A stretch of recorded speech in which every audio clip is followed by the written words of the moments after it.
So everyone was asking me कि भाई हर एक सब्जेक्ट की स्ट्रेटेजी कैसी-कैसी थी, मैंने कैसे-कैसे पढ़ा था, किस तरीके से पढ़ा था। सो एक-एक सब्जेक्ट की स्ट्रेटेजी अपन यूज़ करते हैं। सो आई एम जस्ट वार्निंग कि ये स्ट्रेटेजी मेरे लिए वर्क की थी, शायद सबके लिए वर्क ना करे because I am the person who learns more faster while seeing the videos and not by doing the self practice and all things. तो मैंने वीडियोज़ देख के ही मेजरली पढ़ाई की थी, तो मुझे वो पसंद आता था। मेरे लिए वो सुनना, देखना और उससे मेरी पढ़ाई हो जाती थी। सो आई वुड रिकमेंड कि आप अपने तरीके से देख लेना कि क्या है, क्या नहीं है। बट अगर फर्स्ट रिवीजन कर रहे हो और अगर शायद कॉन्सेप्ट्स पक्के नहीं है, so this all things you can refer to. तो मैंने पहले तो क्लासेस कहाँ से ली थी? So I had done FR classes from Ravi Chhawchharia institute, offline classes Surat में ही ऑफलाइन क्लासेस थी, पूजा मैम पढ़ाते थे, वो बढ़िया पढ़ाते थे, अच्छे से पढ़ा दिया था, पूरा एफआर एक बार के लिए कंप्लीट हो गया था। बट देन हमारा जो एफआर कंप्लीट हुआ था और जब मैंने सेल्फ स्टडी के लिए स्टार्ट किया, तो उसमें 8 से 10 महीने का गैप हो गया, तो 8 टू 10 मंथ्स का वो गैप हो गया था। सो मैंने क्या किया कि मैंने वो books I didn't refer to that and then I shifted to Ajay Agrawal's Ajay Agrawal sir's notes, concept book and question bank. तो उनकी concept book plus question bank मैंने कर दी। मेन मटेरियल उनको ही उसका ही बना दिया कि भाई उनकी कॉन्सेप्ट बुक और उनका क्वेश्चन बैंक मुझे पूरा करना है। तो क्वेश्चन बैंक उनका सबसे सॉर्टेड है बिकॉज़ जो क्वेश्चन्स मॉड्यूल के जो इम्पोर्टेंट है, जो काम के है वही उसमें है और वही जो इम्पोर्टेंट है वही है। बिकॉज़ आई जेन्युइनली नो के क्वेश्चन बैंक मतलब उनका जो लास्ट डे मैराथन था उनमें उन्होंने बोला था कि भाई आपके एफआर में वो फाइनेंशियल इंस्ट्रूमेंट में फाइनेंशियल लायबिलिटी ही आने वाला है, फाइनेंशियल लायबिलिटी ही आने वाला है। वही एक क्वेश्चन आएगा और उन्होंने बोला था, ऐसा पक्का बोला था कि यही आने वाला है। एंड मुझे आज भी याद है कि 42 क्वेश्चन्स ही है उनके फाइनेंशियल इंस्ट्रूमेंट के चैप्टर में क्वेश्चन बैंक में। एंड वो हमेशा बोलता है कि भाई इस 42 में से ही जो भी है वो एग्जाम में आने वाला है। सो उनका मटेरियल क्वेश्चन बैंक एकदम सॉर्टेड है and that's the best thing I had got. FR बहुत लेंथी बन जाता है, तो एफआर में समराइज करने के लिए मैंने अजय अग्रवाल सर की क्वेश्चन बैंक और उनका कॉन्सेप्ट बुक 200 पन्ने में पूरे एफआर के जो भी कॉन्सेप्ट है वो सब आ जाते हैं और वो एकदम प्रॉपर हो जाते हैं। एंड इन द वीडियोज़ मुझे अजय अग्रवाल सर ने थोड़े वीडियोज़ अच्छे लगते थे, बट आकाश कंदोई सर के वीडियोज़ जो क्वेश्चंस वो सॉल्व करवा देते थे, वो बढ़िया लगते थे। तो वो एक हेल्दी पॉइंट हो जाता था कि मैं आकाश कंदोई सर के वीडियो देखता था and I had the book question bank and the concept book of Ajay Agrawal sir's and दोनों का बैलेंस कर करके मैंने एफआर को प्रिपेयर किया था and I almost scored 55 round आ गए थे। एंड शायद इस बार पेपर भी थोड़ा ट्रिकी आ गया था एंड थोड़ा था। सो अगर मैं बात करूँ तो मैंने एफआर को 3 कैटेगरीज में बाँट दिया था। तो कैटेगरी ए चैप्टर्स मैंने नहीं, मतलब अजय अग्रवाल सर की जो एबीसी एनालिसिस थी, उसके हिसाब से ही मैंने बाँट दिया था कि कैटेगरी ए, बी एंड सी। तो मैं कैसे पढ़ता था कि ए जभी भी कोई भी सब्जेक्ट ऐसे 15 दिन, 20 दिन लेता था, तो कैसा करता था, कोई भी एक टॉपिक कैटेगरी ए का ले लेता था, फिर कोई भी एक कैटेगरी बी का और कोई भी 2 टॉपिक्स कैटेगरी सी के ले लेता था। तो मेरा एक दिन में ऐसा करता था क्योंकि मैं पढ़ नहीं पाता बहुत सारा एक दिन में, बहुत ज़्यादा कॉम्प्लेक्स चीज़ें मैं पढ़ नहीं पाता था। So I had to divide the things कि भाई हाँ, अगर कैटेगरी ए चैप्टर्स है तो उसको डिवाइड करके पढ़ना पड़ेगा और जो छोटे-छोटे चैप्टर्स है उसको ले लेके बड़े चैप्टर्स के साथ मैं मर्ज कर देता था। तो ये जो कैटेगरी ए चैप्टर्स है दैट आर सो इम्पोर्टेंट कि भाई उसमें से ही आधे से ऊपर का तो पेपर आएगा। सो उसको तो हाथ में रखना ही है। 109 है, 102 एसबीबी हमारे में यही आएगा, 109 आया था, फिर 102 आया था। अब इन लोगों ने है ना पैटर्न चेंज कर दिया कि बिज़नेस कॉम्बिनेशन वो लोग पूछेंगे तो एमसीक्यू में ही पूछेंगे और एमसीक्यू में ही पूछा, इस बार भी एमसीक्यू में पूछा। सो बिज़नेस कॉम्बिनेशन, रेवेन्यू इंपॉर्टेंट हो जाता है। हमारे एग्ज़ाम में लीज़ नहीं आया था। सो लीज़ I liked this standard very much, मतलब लीज़ मेरा one of the favourite standard है। उसमें जो वर्किंग है, उसमें जो अपने एलएल बनाते हैं, लीज़ लायबिलिटी, आरओयू एसेट जो भी बनाते हैं। So it's one of the best thing. तो एफआई के वीडियो, एफआई मैंने कहाँ से पढ़ा था? आकाश कंदोई का मैराथन वाला वीडियो है, वो मैंने 2-3 बार देख लिया था।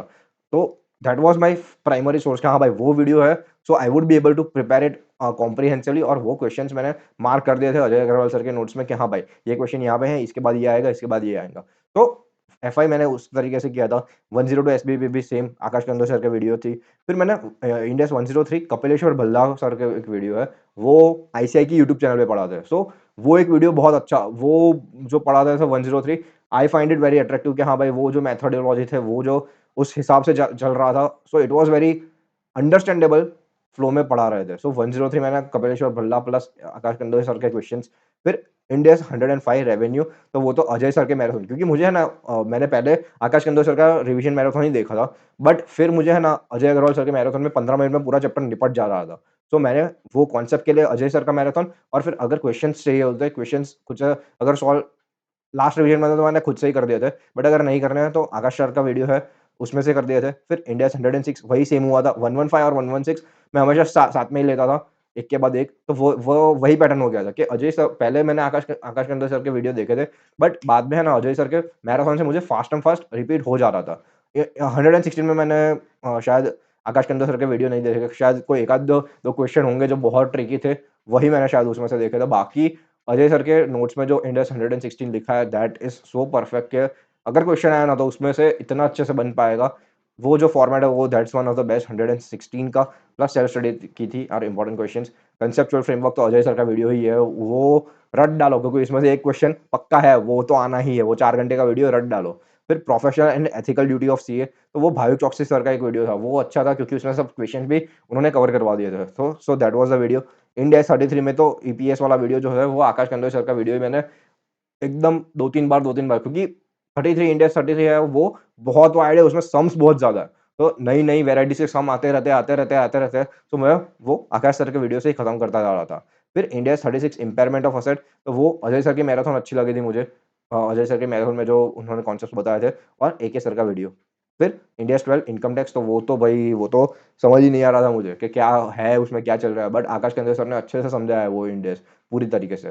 फिर एनालिसिस ऑफ फाइनेंशियल स्टेटमेंट है, वो आकाश के अंदर का कैप्सूल बैच है, उसमें है 2-3 सम्स जो है वो उसमें मिल जाएँगे। सो this is how I prepared. और 110, 28 एंड 111, तो वो 110 मैंने है ना अजय सर की मैराथन और उनका जो कॉन्सेप्ट बुक था, दैट वाज़ अल्टीमेटम, क्योंकि जो उसमें फॉर्मेट था, जो उसमें लिखा था, जो जिस तरीके से लिखा था, it was like something which I wanted कि हाँ भाई इस तरीके से लिखा हुआ हो तो that would be a beneficial thing to me. तो ये 3 इंडेक्स तो मैंने अजय सर का ही किया था।